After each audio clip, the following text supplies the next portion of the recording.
네, 2차 북미 정상회담과 베트남 공식 방문 일정을 마친 북한 김정은 위원장이 베트남 입국대 이용한 전용 열차를 타고 다시 평양으로 향하고 있습니다.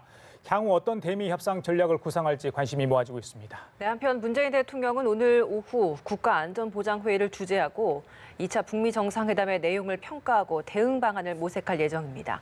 이 관련 내용들 이인배 협력안보연구원장, 김승채 고려대 통일외교안보학부 겸임교수와 함께 짚어보겠습니다. 네, 어서 오세요. 안녕하십니까? 예, 두 분 어서 오십시오. 지난주 바쁜 일정들을 소화하셨을 것 같습니다만은 지금 김정은 위원장이 평양으로 돌아가고 있습니다. 왔던 길을 되돌아가고 있습니다. 텐진을 지나서 지금 평양으로 곧장 가는 것으로 지금 현재 알려지고 있는 상황입니다. 글쎄요, 전용 열차를 다시 이용했다. 그렇다면 평양을 비우는 시간이 그만큼 길어지는데 이렇게 장시간, 10일 이상 이렇게 비운 거 아니겠습니까?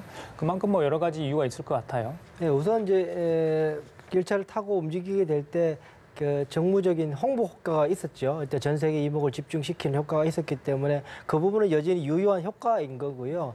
또 하나 이제 대외적으로 봤을 때 김정은 위원장이 어린 나이에 집권한 김정은 위원장이 과연 북한 체제를 얼마나 장악하고 있을 것인가에 대해서 늘 이제 국제사회는 의심의 시각도 있었거든요. 그런데 이번에 열흘 정도를 비우게 되는 거죠. 열흘 정도 비우는 상황 동안 평양이 완전히 비어 있고 참모의 3분의 1이 같이 따라오기도 했고요. 노광철 무력상도 와 있는 상황이고 여러 가지 그런 상황에서 열흘간 비웠을 때 과연 체제가 안전하게 시스템이 잘 돌아가는가, 그리고 김정은 위원장에 대한 충성이 유지가 되는가에 대한 시험대였는데 여전히 거기에 대한 자신감을 갖고 있었다라고 볼 수 있는 거죠. 지난번에 보니까 저도 찾아보니까 김정일 위원장이 2011년 사망하기 전 그해 5월과 8월에 보니까 한 7일씩 8일씩 석 달 간격으로 해서 러시아 중국을 방문한 게 좀 꽤 긴 시간이 있었는데 그때 김정은 위원장이 그러니까 후계자로 낙점이 되고 평양을 관리하고 있었거든요.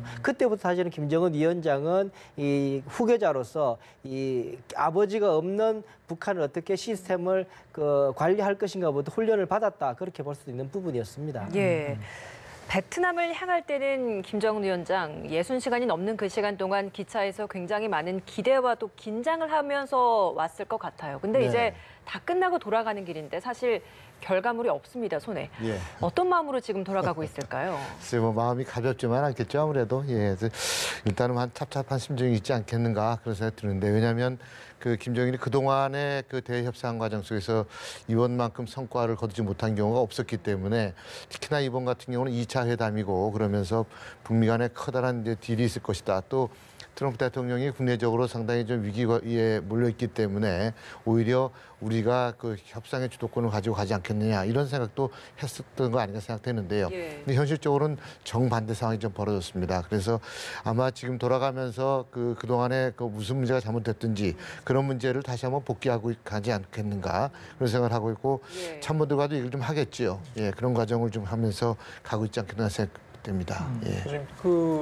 베이징을 들르지 않고요. 바로 지금 평양 가잖아요. 그러니까 회담의 성과와 상관없이 당초에 베이징 들려가지고 시 주석을 만날 예정이 돼 있었을까요? 어떻게 보십니까? 네, 지금 중국에서 가장 중요한 회의가 열리고 있습니다. 하나는 전국 정치인민협상회의라고 그래서요. 그래서 그거는 소수민족, 당파 다 모여서 하는 회의입니다. 자문기구인데 그 기구가 3월 3일 어제부터 개막이 됐고요. 내일부터는 3월 5일부터는 우리나라 국회격인 전국인민대표대회가 열립니다. 전국대회 1년에 한 번씩 열리는 전국대회거든요. 그렇기 때문에 거기에 좀 집중을 좀 해야 되는 상황인데, 만나더라도 사실은 오늘 만날 수 있는 유일한 4일이 남아 있었는데 쉽지 않은 부분이 있었습니다. 또 하나는 북한 내부적으로도 일단 김정은 위원장이 하노이에서 트럼프 대통령과 협상을 하고 하더라도 결과만에 대해서 최소한 북한 내부의 의견 조율을 거친 다음에 그다음에 중국하고 얘기할 필요가 있는 거거든요. 그렇기 때문에 저는 처음부터 좀 만날 가능성이 좀 적었다, 이렇게 예상을 했었습니다. 방금 저희 김나연 앵커가 이제 빈손으로 돌아갔을 때 심정을 좀 물어보지 않습니까, 교수님께?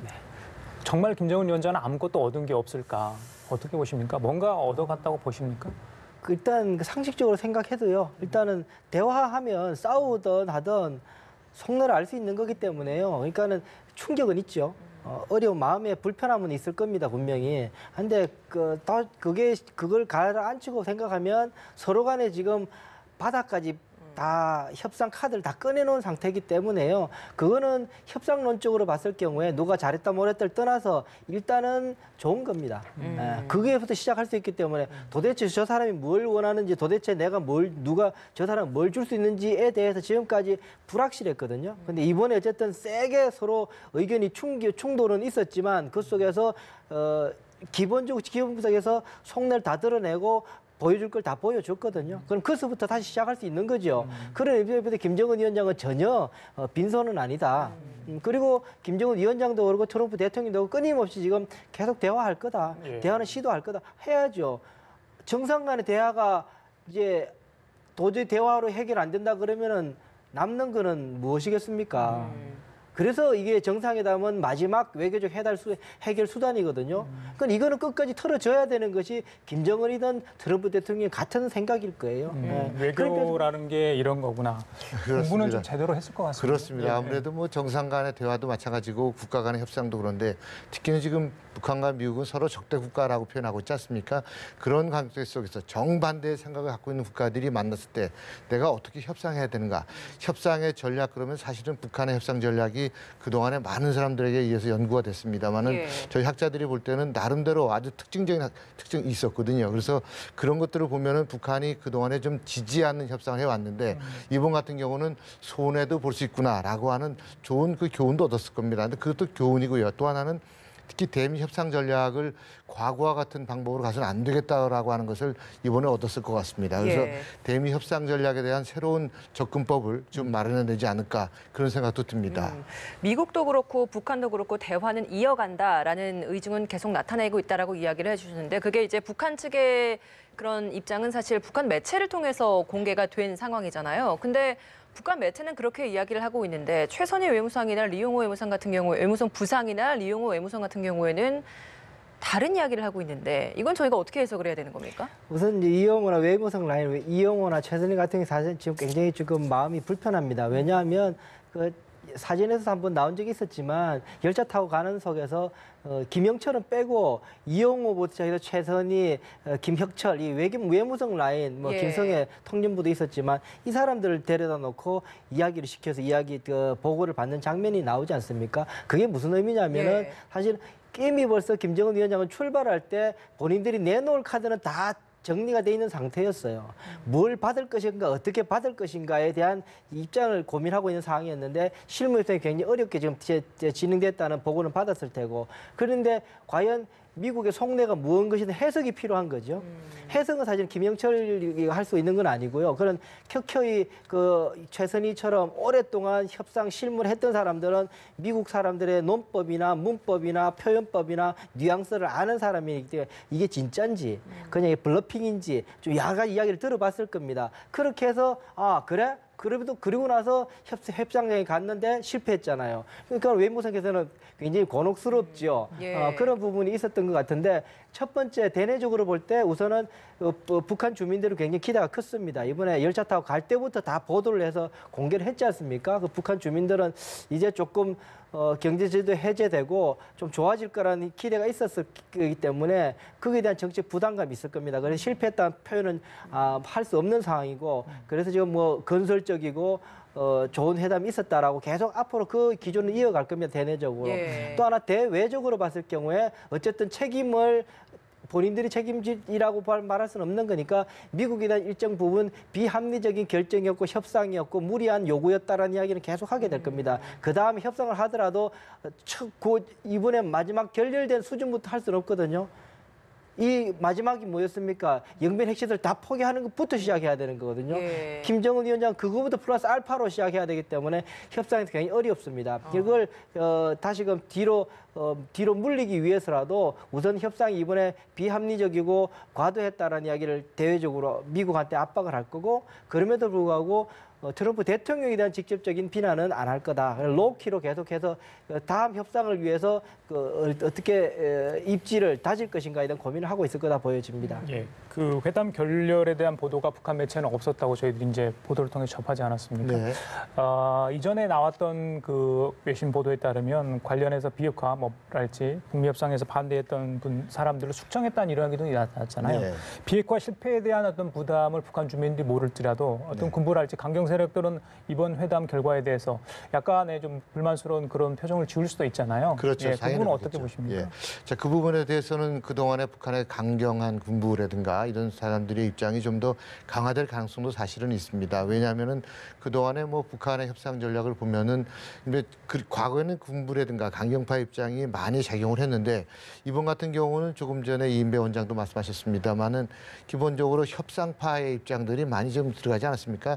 김영철이 들어가 있습니다만은 그래도 대미 협상 라인, 특히 대미 라인이 전면에 나섰기 때문에 야, 이제는 좀 협상으로 가더라도 우리가 많이 얻어오지 않겠느냐라는 생각했는데 성과가 없습니다. 그렇기 때문에 강경파들이 다시 이 문제를 제기할 가능성도 있습니다. 예. 뭐 결국은 그래도 강경파라고 하더라도 김정은 위원장이 모든 결정을 하겠습니다만은 그래도 그 대미 협상파에 대한 질책이라든가 그 사람들의 책임 추궁 이런 거는 분명히 내부적으로 있을 겁니다. 그러면서 다른 한편으로는 강경파에게 듣겠지만은 조금 전에 말씀을 드렸던 것처럼 그동안의 대미 협상 전략이 강경파로 나갔을 때와 협상파로 나갔을 때 아마 득실을 따질 겁니다. 그래도 또 하나 중요한 것은 트럼프 대통령이 기존의 미국 대통령들과 다른 협상 전략을 들고 나오기 때문에 트럼프 전략에 대한 이해 또는 거기에 대한 분석 이런 것들도 좀 더 적극적으로 할 거라는 생각이 듭니다. 예. 미국 측의 협상 결렬 이후의 상황을 좀 살펴보면 최근에 이제 볼턴 보좌관의 목소리가 굉장히 좀 많아진 것 같아요. 또 이야기 나온 것 중에 하나가 김정은 위원장에게 대통령이 미국이 원하는 비핵화 요구사항의 빅딜을 제시를 했다라고 이야기를 했습니다. 직접 그 빅딜을 제시를 해서 건넸다라는 건데 그러면 사실 사전에 실무팀 간에 굉장히 많은 의제 조율이 있었을 텐데 그것 이외에 새로운 것을 다시 가지고 가서 제안을 했다라고 봐야 되는 겁니까? 전에 이 볼턴이 가느냐 안 가느냐부터도 그 관심이 많았었죠. 근데 같이 전용기 같이 타고 가지도 않고 그런데 하노이에 있던 거였죠. 백악관에 와 있다고 그랬었죠. 그 사람들이 다 의아해했었던 부분인데 그때도 제가 말씀드린 부분이 뭐였냐면은 볼턴은 플랜 B를 준비하는 사람이었을 거다라고 이야기했었습니다. 그러니까 기본적인 협상 라인이 잘 되면 협상이 잘 이루어지면 폼페오와 이 비건 라인에서 외교 협상 라인에서 하면 되는 거고 만약에 그랬을 경우에 트럼프 대통령이 받아들일 수 없는 수준의 어떤 그 결과가 나왔을 경우에 과연 어떻게 할 것인가에 대해서 아마 볼턴은 그거를 아마 저 사람 원래 그게 회의적으로 생각했던 사람이기 때문에 그래 잘 되면은 너네들 공으로 가져가라. 그러나 나도 대통령 참모로서 그러면 플랜 B에 대해서는 준비를 해 가겠다. 그랬던 것 아닌가 하는 생각이 들고요. 그랬을 경우에 제가 볼 때는 이번에 볼턴이 직접 발표를 하게 되는데요. 보면은 대통령이 만약에 지금까지 볼턴이니까 이 협상에서 실무 협상에서 잘 되고 안 되고 있는 걸 이제 들었던 거죠, 사실은. 그래서 계속 그 전주에 나왔던 말이 무슨 말이냐면은 그 비핵화의 그 개념이 서로 다르다는 이야기가 뭐 정상회담 4월 3일 놔두까지 나왔으니까 그건 6월 달하고 똑같았거든요. 그 때문에 저도 걱정을 했던 부분인데 아마 볼턴은 그렇다면 이 아주 갈라치기를 해서 그냥 그 밑둥치를 완전히 갈라서 그러면은 빅딜 그 전체 설계도를 내밀고 이렇게 할 거냐 안 할 거냐라고 이야기를 해서 북한의 진위를 확실하게 확인해 보자라고 아마 볼턴을 통해서 확인을 했던 건 아닌가 그런 생각이 듭니다. 예. 뒤늦게 이제 이런 것들을 언론에 대해서 볼턴 보좌관이 공개를 하고 있어요. 네. 한글 문서와 영어 문서 두 건을 트럼프 대통령이 김정은 위원장이 전달했다. 그러면서 그 내용에는 빅딜을 강하게 트럼프 대통령이 김정은 위원장한테 이야기를 했고 예. WMD랄지 기타 많은 얘기를 했다. 네. 이런 부분을 제안했을 때 김정은 위원장이 받아봤을 때 너무 부담스럽지 않았나 이런 생각도 해보거든요. 네, 그렇지. 그동안에는 이제 얘기를 하다가 나중에 합의문을 만들었는데 이제는 처음부터 문서로 내놨기 때문에 상당히 문제였고 또 하나는 김정은 위원장은 그 아무래도 작년 9.19 판문점 우리가 평양선언에서 나왔던 그런 것처럼 영변 핵시설 폐기 문제를 가지고 아마 최고의 양보선, 마지노선이라고 생각을 했던 것 같습니다. 근데 거기에 덧붙여서 영변 이외의 시설 얘기도 나왔고요. 특히나 그 생화학 무기도 그동안에는 얘기가 잘 안 됐었는데요. 생화학 무기 문제가 공식적으로 대두가 좀 됩니다.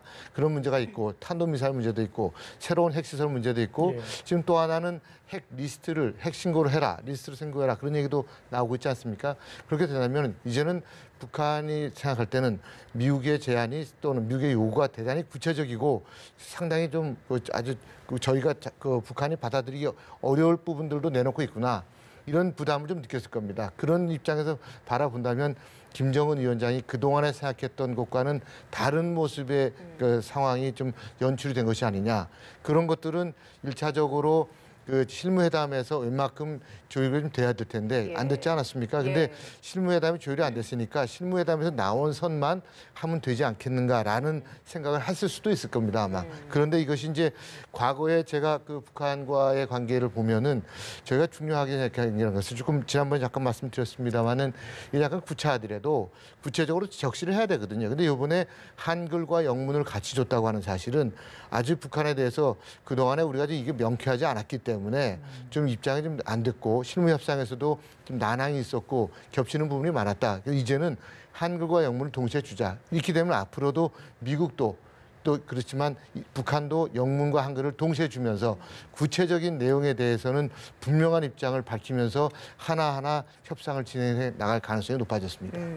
근데 저는 이거는 이미 벌써 문서가 뭔가 아직까지 정확하게 나타나지는 않았는데요. 여러 가지 해석이 있긴 해요. 근데 비건이 2월 말에 그 스탠포드에서 연설을 하게 1월 말에 스탠포드에서 연설할 때 가장 많이 이야기했던 부분이 뭐냐면 로드맵 이야기를 했었어요. 예. 로드맵 로드맵이 제일 중요하다는 이야기를 상당히 많이 이야기를 했거든요. 그럴 때부터 이 비건으로서는 가장 중요한 목표가 로드맵을 만드는 거였다라는 건 사실은 저게 빅딜 문서라는 게 로드맵이었거든요. 그러니까는 영변 핵시설 중요합니다. 영변 핵시설 내놓는 것만 해도 북한 측이 이야기하는 것처럼 굉장한 용단이고 결단입니다. 저는 그렇게 봅니다. 가장 진전된 걸 내놓은 거죠. 예. 그런데 그럼에도 불구하고 미국이 안 받는 이유는 뭐냐면은 과연 이 영변 핵시설의 의미가 뭐냐라는 거죠. 이 영변 핵시설이 북한이 내놓을 수 있는 마지막인지 처음인지 중간인지가 거기에 대한 아무런 합의 없이 그냥 영변 핵시설을 내놓을 때 받을 수가 없는 거죠. 그러니까 이것이 점이 아니라 연속선을 그어놓고 최종 목표가 여기까지 가는데 이 영변은 여기다라고 서로가 합의 속에서 영변을 내놓는다 그러면은 미국은 받았을 겁니다. 근데 이걸 하자는 거거든요. 사실 지금 그 빅딜 문서에 바로 그 부분일 겁니다. 그러면 자 이걸 내놓고 이거 합의하고 나서 자 그러면은 이번에는 당장 해야 될 것은 무엇인가를 합의하자라고 이야기하면 되는데 그거를 빼고 그냥 영변만 이야기하니까는 이게 무슨 의미인데 이게 마지막이냐?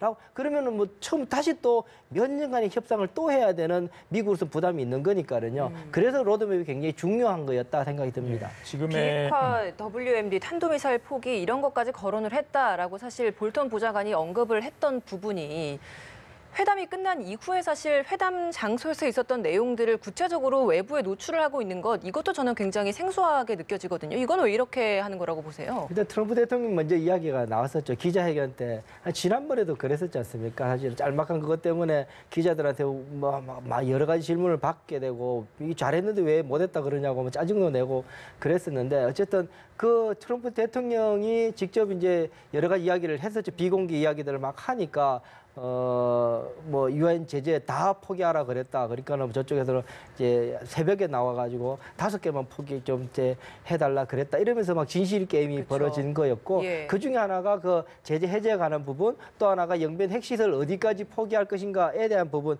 아마 제가 볼 때.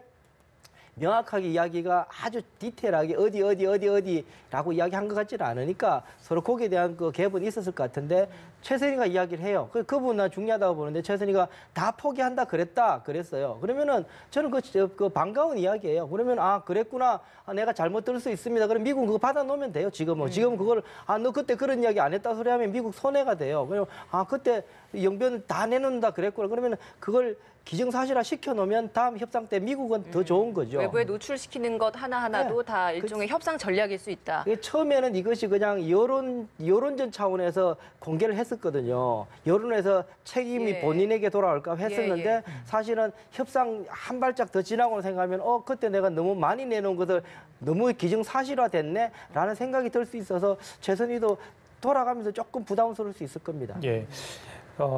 지금의 북미 협상 많은 전문가들이 이제 이전과는 다른 점, 톱다운 방식, 최고 의사 결정권자가 직접 이렇게 협상을 하고 거기에서 결정을 하기 때문에 굉장히 의사 결정이 신속하게 이루어지는데 만약에 실패할 경우에는 그 충격이 굉장히 크다 이런 이제 우려도 사실 했었거든요. 그런데 이게 이번에 나타났습니다. 그렇죠. 톱다운 방식의 한계 이번에 노출한 건데 이후에는 좀 방식이 좀 달라질 거로 예상을 하십니까? 네, 근데 뭐 톱다운 방식이 갖고 있는 최고 정책 결정자의 그 책임이 직접적으로 온다는 데 있어서 상당히 부담스럽지 않습니까? 그런데 그럼에도 불구하고 불구하고 지금 북한과 같은 국가는 권위주의 국가이기 때문에 그 최종 결정 과정에서 여론이라든가 이런 것들을 수렴할 수 있는 가능성이 적어요. 그럼 결국은 북한에서는 그 김정은 위원장의 입장이 가장 중요하거든요. 네. 해외에 나와서 다른 방식으로 뭐 바텀업이라고 해서 밑에부터 올라가는 상향식의 그 정책 결정 과정을 가더라도 계속적으로 김정은 위원장의 그 제가를 받아야 되거든요. 그렇게 된다면 협상도 늘어질 뿐만 아니라 협상이 또 협상하는 과정 속에서 구체적인 내용들이 왔다 갔다 하는데 모든 것을 다 커버를 못 합니다. 저는 그렇기 때문에 근데 그 미국 같은 경우는 또 민주주의 국가고요. 여론의 입장에 상당히 좀 반영을 많이 하지 않습니까? 그렇다면 좀 다른 거죠. 그럼에도 불구하고 저는 북한 문제를 협상하는 과정 속에서는 최소한의 수준 것에서는 실무적인 협상이 가장 좋고 그 다음에는 무조건 최정상이 하는 것이 부담감이 가더라도 가장 분명한 입장의 결정을 내놓을 수 있고 책임감 있는 결정을 내놓을 수 있는 거다라는 생각이 듭니다. 저희가 그동안에도요. 제네바 합의도 봤었고 2005년에 9.19 합의도 봤었습니다. 2.13 합의도 봤었습니다.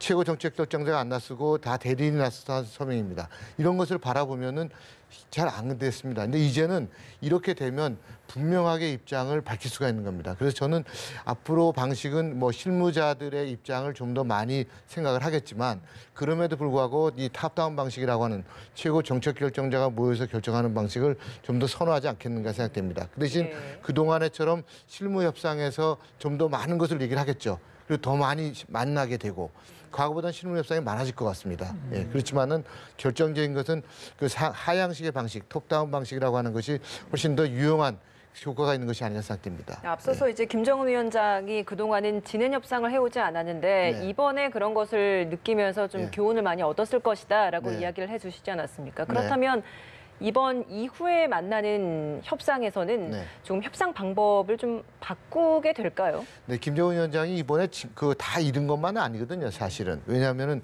야 이게 그 다른 나라의 정상이라든가 다른 나라의 협상 방식은 이렇구나. 또 내가 협상에 나섰을 때 어떤 정도까지 카드를 보여줘야 되고 어떤 정도까지의 신뢰를 가지고 협상에 임해야 되는 것을 알게 된 겁니다. 예. 제가 볼 때는 그 굉장히 좋은 점이라고 생각하거든요. 얻은 점이라고 생각하는데 그런 입장에서 본다면은 김정은 위원장이 그렇게 많은 변화를 가져갈 것 같지는 않고요. 그렇지만은 과거보다는 조금 더 합리성을 좀 높인 객관성을 높인 그리고 예측 가능성을 높인 정책 결정들이라든가 과정들을 제시하지 않겠는가 생각됩니다. 알겠습니다. 합의 실패에 따른 후속 뒷얘기도 많이 나오고 있습니다. 그래서 저희들이 여쭤볼 게 굉장히 많은데 시간은 좀 한정이 돼 있습니다. 한두 가지만 더 여쭤볼게요. 방금 이제 교수께서 책임 이야기를 하셨잖아요. 이번 회담 결과 잘 안 됐잖아요, 결과적으로. 그렇다면 누군가의 책임을 물어야 한다고 보십니까? 만약에 책임을 물었을 때 사실 실패를 인정하는 꼴이 되기 때문에 최고 지도자로서도 부담이 될 것 같은데 이 지금까지 협상을 진행했던 인사들이 계속해서 앞으로 등장할 것으로 보시는지 아니면 좀 라인이 바뀔 것으로 예상을 하시는지 어떻습니까? 예, 저도 이제 그 고민을 하게 될 겁니다. 일단은 공개적으로 빨리 평이 돌아가자마자 인사 개편을 하거나 철직을 하거나 할 경우에는 대외적으로 봤을 때 이번 협상에서 본인들이 졌다라는 걸 시인하는 거기 때문에 정치 부담이 여전히 있게 되는 부분이고요. 그렇다고 내버려 두기도 그러면 김정은 위원장이 다 그런 책임을 떠안아야 되기 때문에 부담이 있을 겁니다. 죄송합니다. 그 중간선이 어디냐면 아주 로키로 부분적으로 드러내는 방식이 있겠다라는 생각이 드는데요. 최선희 같은 경우에는 이영호도 마찬가지, 김기관이었지만 그 최선희 같은 경우는 지난번에 정상회담, 1차 정상회담 때 문서 파동 때도 한번 세게 그래가지고는 그 편지를 미국 측에서 잘못 써가지고 그것 때문에 깨질 뻔했지 않습니까? 그래도 살아 있었거든요. 그런 거를 봤을 경우는 최선희나 제가 볼 때 이영호는 괜찮을 것 같고 제가 볼 때 최소선에서 김혁철이 제일 위험하지 않겠는가. 사실은 김혁철은 별로 역할이 없었거든요. 이번에도 이 역할이 없었고 사실은 제가 몇 번 말하지만 김혁철은 이제 협상에서 그렇게 중요한 그 키맨이 아닙니다. 사실은 김혁철 스페인 대사로 있을 3년 동안 그때 3번의 핵실험을 했거든요. 그 이야기는 무슨냐면 그 정책 결정이 있었던 사람이 아닌 거죠. 핵실험을 하고 나서 그걸 공간에다가 이거를 명분 있다 할 때 그거를 그냥 했던 사람이라는 거죠. 그렇게 볼 때는 김혁철이 그렇게 중요한 인물이 아니라고 보는데 봤었거든요. 그렇기 때문에 아마 김혁철 정도는 뒤로 물릴 가능성은 좀 있겠다라는 생각 그 정도 듭니다. 앞으로 이제 우리 정부의 숙제도 많이 남아 있는 것 같습니다. 그렇습니다. 이도훈 한반도 평화교섭본부장도 이제 미국으로 건너가서 후속 방안에 대해서 서로 의견을 교환하고 대책을 논의한다고 하는데 미국과의 이런 접촉 이외에도 북한과의 접촉도 필요할 것 같은데 어떤 방식으로 좀 이루어질 것이라고 그렇습니다. 보십니까? 가장 중요한 것은 지금 트럼프 대통령하고는 트럼프 대통령 회담 끝나고 가면서 비행기에서 한 25분 우리 문 대통령과 하지 않았습니까? 예. 우리 북한과 하트라인이 되어 있습니다. 하트라인이 지금 아직까지 효과적으로 활용이 좀 안 되고 있습니다. 대북 특사를 보내는 것도 중요합니다만은 1차적으로는 그 하트라인을 이번에 한번 좀 다시 한번 얘기를 했어요. 그래서 김정은 위원장 얘기도 한번 들어볼 필요도 있습니다. 지금 회담을 했는데 트럼프 대통령이 이렇게 얘기를 합니다. 자, 근데 김정은 위원장은 어떤 것이었습니까? 라고 얘기를 하고 양측의 입장을 좀 확인해 보는 게 중요하고요. 예. 그 다음에 그런 과정을 통해서 우리가 한반도의 중재자론 또 운조자론 내세우면서 적어도 그렇다면 미국의 특사를 보내고 북한의 특사를 보내면서 그런 것들을 좀 더 의견을 좀 더 수렴할 수 있고요. 그런 과정에서 조정도 할 수 있는 그런 계기도 마련할 수 있지 않을까 생각됩니다. 예. 자, 원장님 마지막으로요. 그 지난번에 트럼프 대통령이 기자회견에서도 한미 연합 군사훈련 관련해서 비용 언급을 했잖아요. 그 어제 이제 국방부 한미 국방당국이 키 리졸브 연습, 그 독수리 훈련 연습 사실상 이제 하지 않기로 물론 명칭도 좀 바뀝니다. 키 리졸브 연습은 오늘부터 이제 시작이 되는 거고요. 자, 이게 이제 비핵화를 견인하기 위한 하나의 수단이다. 이제 북한에게 어떻게 보면 하나의 더 다른 메시지를, 유한 메시지를 던진 거다. 이렇게 해석하는 분도 있고 좀 다른 부정적인 생각을 하는 분도 있습니다. 우리 원장님은 어떻게 보십니까? 이번 결정에 대해서? 일단은요. 그러니까 처음에 첫 단추가 잘못 끼워졌다는 불만은 저는 여전히 있습니다. 이 한미 연합 군사 훈련 자체를 대화하면서 아무런 조치 없는 상황에서 트럼프 대통령이 이걸 아예 지난번에 6월달에 포기한 거니까 그때부터 포기하기로 한 거였으니까 그때 미리 카드를 준 거에 대한 그 불만은 있습니다. 예. 일단 그렇지만 그걸 벌써 카드를 포기한 카드이기 때문에 더 거둬들이긴 어렵습니다. 거둬들인다는 것 자체가 그 미국과 북한 간에 한 상대방으로 하여금 도발할 수 있는 빌미를 주는 거기 때문에 구조적으로 사실은 지금은 안 할 수밖에 없는 그런 상황이라고 저는 봅니다. 그런 측면에서 봤을 때 미국으로서는 이 한미 군사 훈련 자체를 일단 놓기로 하고 규모를 줄이고 이 실제 연습은 안 하고 하는 것들 자체는 지금 그 남북 대화, 북미 대화의 그 모멘텀을 계속 이어가겠다라고 생각하는 부분이 있고요. 그러니까는 미국으로서 두 가지입니다. 그러니까는 북한과의 대화를 할 수 있는 모멘텀을 두 가지로 두고 있는데요. 첫 번째는 이런 한미 연합 훈련을 계속 안 함으로 인해서 북한으로 하여금 핵 미사일 실험을 안 하게 해서 일단 상황 악화를 관리한다는 측면에서 긍정적입니다. 예. 두 번째 이것과 함께 그 대화를 끌어낸 또 하나의 조치가 뭐냐면 제재를 계속 틀어지고 있다는 겁니다. 미국은 그 생각을 하고 있는 거죠. 그러니까는 4년 임기에 트럼프 대통령이 시간적인 제약이 있고 김정은 위원장이 종신 그 지도자와의 협상에 대해서 시간적 제약이 있는데 그 시간적 제약을 만회할 수 있는 유일한 방법이 뭐냐면 제재를 틀어지고 있으면서 갖고 가겠다는 거였거든요. 그래서 제재를 틀어지는 한 여전히 협상은 속도감 있게 할 수 있겠다라는 생각을 하고 있는 게 미국의 입장이기 때문에 이 두 가지 그러니까 긍정적으로 상황 관리하기 위해서 연합 훈련을 지금 그 로키로 하는 것이 첫 번째고 두 번째는 제재를 강화 계속 유지함으로 인해서 협상 타입을 해서 떠나지 않게 하는 것이 두 번째고 이 두 가지를 미국은 계속 지속적으로 하고 있다 보여집니다. 알겠습니다. 자, 지금까지 이인배 협력안보연구원장, 김승채 고려대 통일외교안보 학부 겸임 교수 두 분과 함께 얘기 나눠봤습니다. 말씀 감사합니다. 고맙습니다. 예.